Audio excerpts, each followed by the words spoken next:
Hey guys, welcome to the 2020 Ford Escape Hybrid.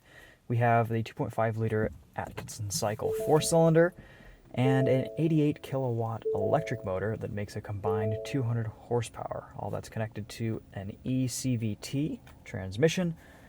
I've been really excited to drive this new Escape Hybrid because I'm kind of cross-shopping it with the RAV4 Hybrid. I know later on this spring, Ford is going to be releasing the plug-in variant that'll have about 30 miles of electric range, and that's pretty compelling too, and will probably be the way to go versus this standard mild hybrid Escape. But I'm interested to see how I feel about this compared to the RAV4 Hybrid, which is probably my favorite SUV crossover on sale today. This is a little bit smaller, a little bit more compact in its dimensions and feel. And I've put about 10 miles on it so far. So these aren't my first impressions, but really I honestly haven't floored it yet. So we'll get into that. First though, let's take a walk around on this, and you can hear that 4-cylinder just kicked in. It's a hybrid that you can even rev the engine on. Wow, look at that. Can't do that on the Prius. It's a really interesting design for the new Escape. I actually haven't driven any variant of this yet. To me, it looks just like the Porsche Macan, and that's not a bad thing necessarily.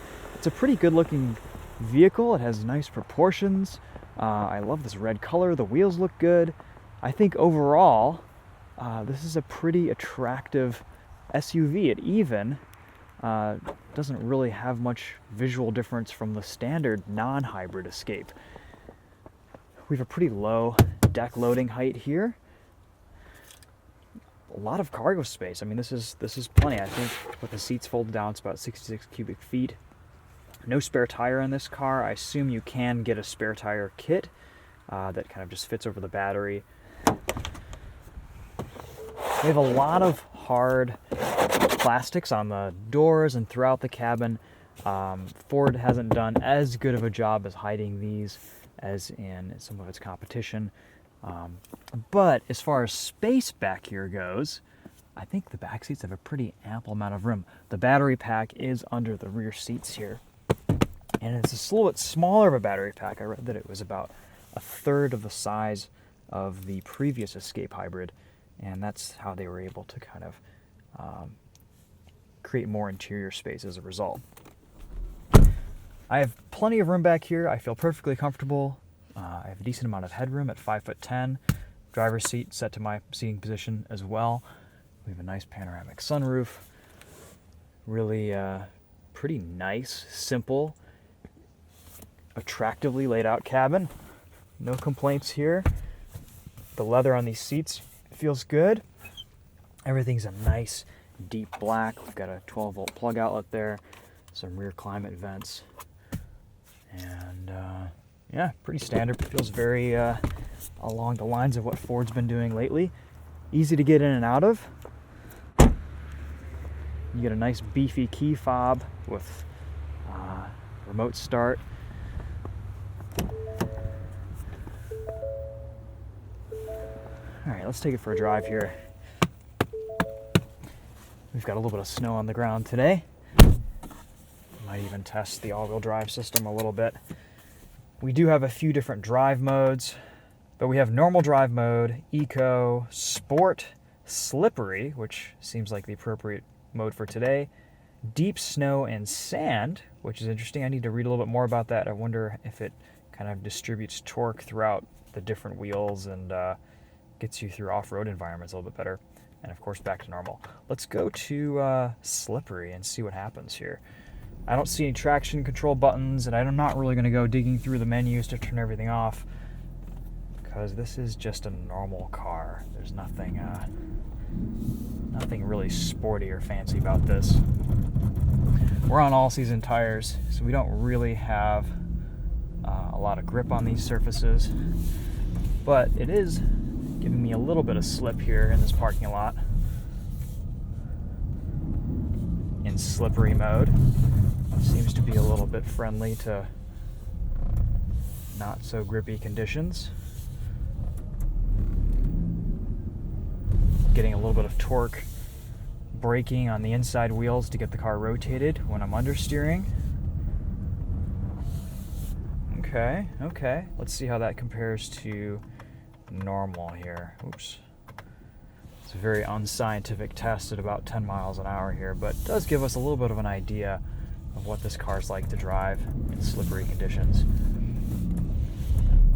Normal mode feels about the same to me, so maybe slippery just kind of reduces your throttle input.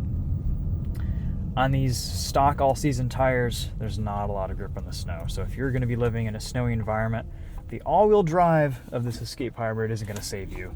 You're going to have to get some snow tires or more aggressive all-seasons.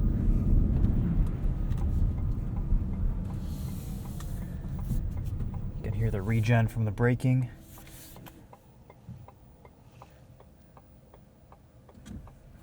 All right, let's give it the beans and see what this can do here.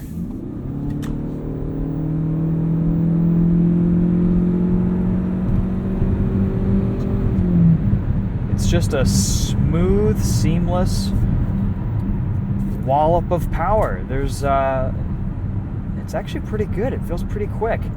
Despite this being around 3,700 pounds, there's a lightness to this Escape.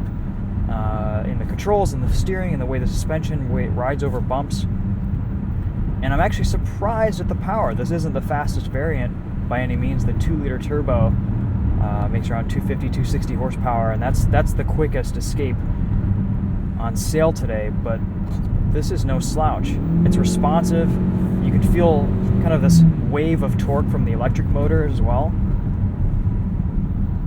You're perfectly happy with the power in this car. You get a little bit of a throaty engine note too from this 2.5 liter.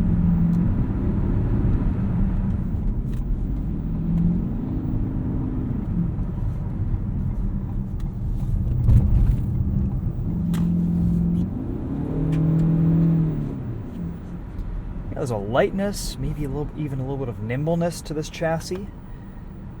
This feels way more car/sedan than SUV, and I appreciate that.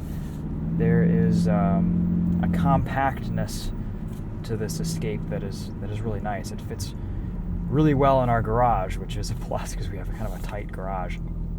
Let's put it into sport mode here and see how that affects the transmission and acceleration. Immediately I notice a little bit more throttle response off the line. Let's do a little 0 to 60 and see how that works. This engine kicks on almost immediately.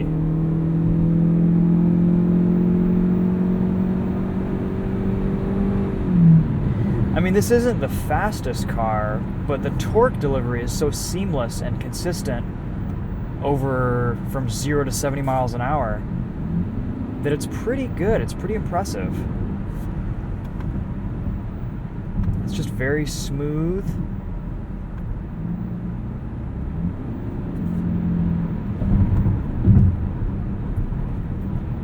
Now let's do a little braking test over here too from 60 miles an hour.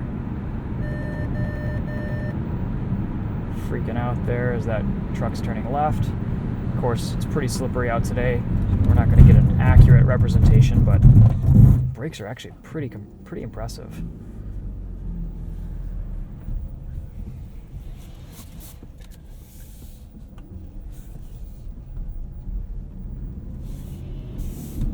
Let's throw it back into sport mode here.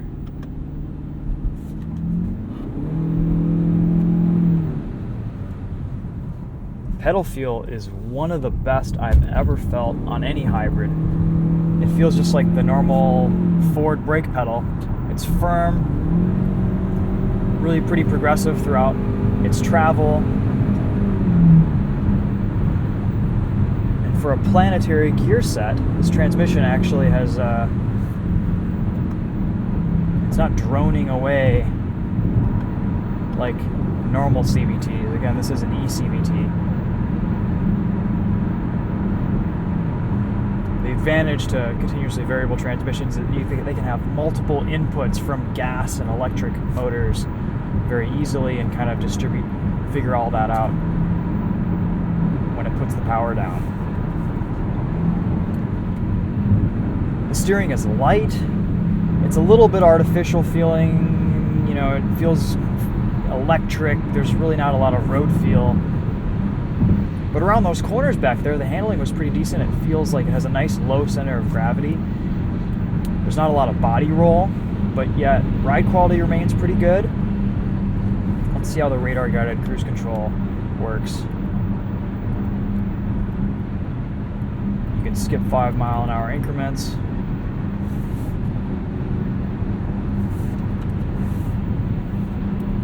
You can change your following distance between 3 different modes. I like how cruise control's on the left here, so you can just rest your arm, and this hand can be used for menus and things. You have a few different displays.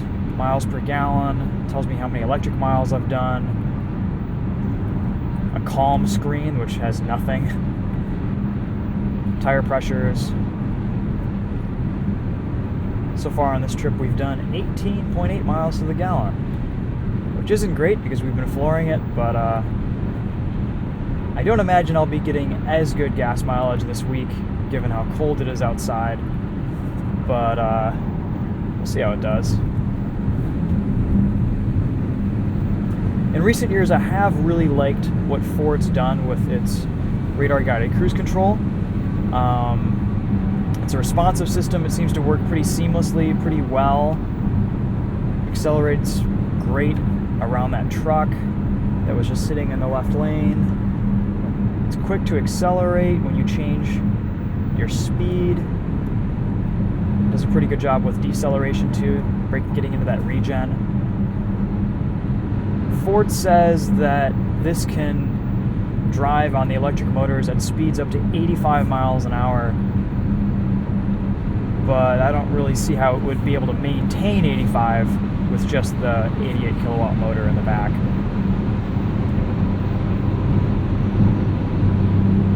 Really smooth, nice driving character from this Escape Hybrid. This is probably, until the plug-in variant comes in and comes on sale, this is probably the way to go.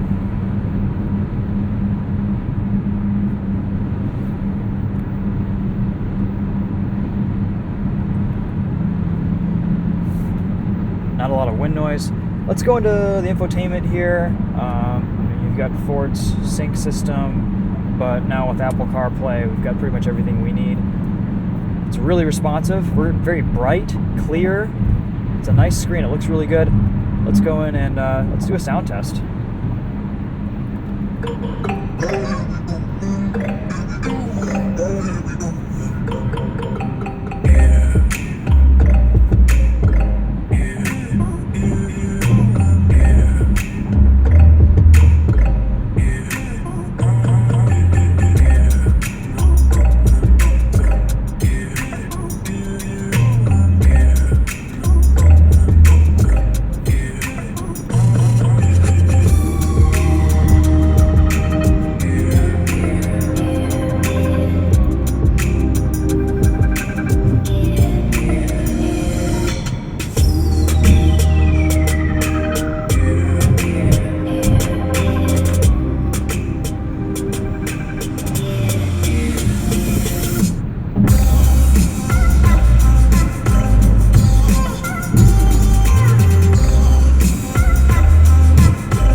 That's a little bit weird. Volume is on one side and tracks are on the other side, but I'm sure you get used to that after about 2 days in this car.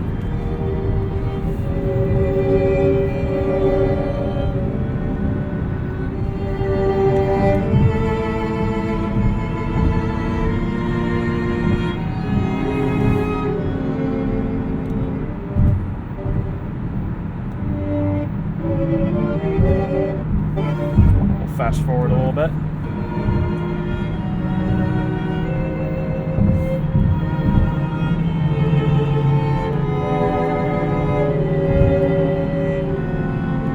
Cool. Yeah, decent sound system. Really no complaints there. I love this radar-guided cruise control. This is a really nice system. As soon as you put your turn signal on to pass a slower vehicle, it'll start accelerating. And you start merging over into that other lane. It's a very intuitive, quick system to act, and I'll report later this week on how I felt about this car after spending some more days in it and putting some more miles on it. But overall, I really like the way this drives. There's a tightness, a responsiveness to this new Escape. It feels a little bit lighter, a little bit smaller, very, very sedan slash larger, mature hatchback. Later on this week, we'll test this on a dry surface too, so we can kind of push the handling. I think this is it's going to be a pretty active chassis, pretty nicely handling vehicle. At low speeds here, I can hear just a little bit of whirring from the electric motors to alert pedestrians that you're coming.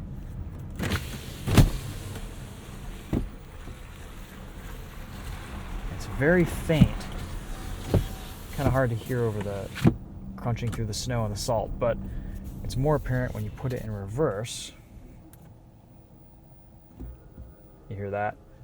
Same sound from the Toyota RAV4. Very creepy, almost horror film sounds. Weird.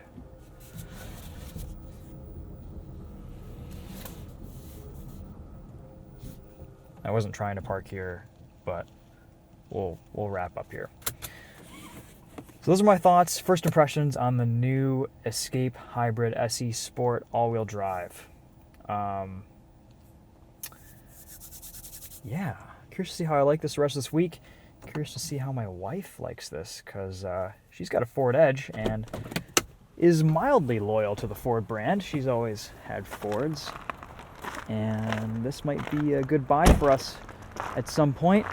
I'd probably wait for the plug-in hybrid, but oh, look at this! We've got a Porsche over there. Look at the similarities. There are some similarities in the design language. Yeah, I see it. All right, guys. Well, that's it for this one. Thanks for sticking around. We will update you with some more videos later on this week. Stay tuned on Winding Road Magazine's YouTube channel for the POV test drive and night drive. Without me saying anything, you can just hear the sounds of silence with the Escape. Until then, we'll see you guys in the next video. Take it easy.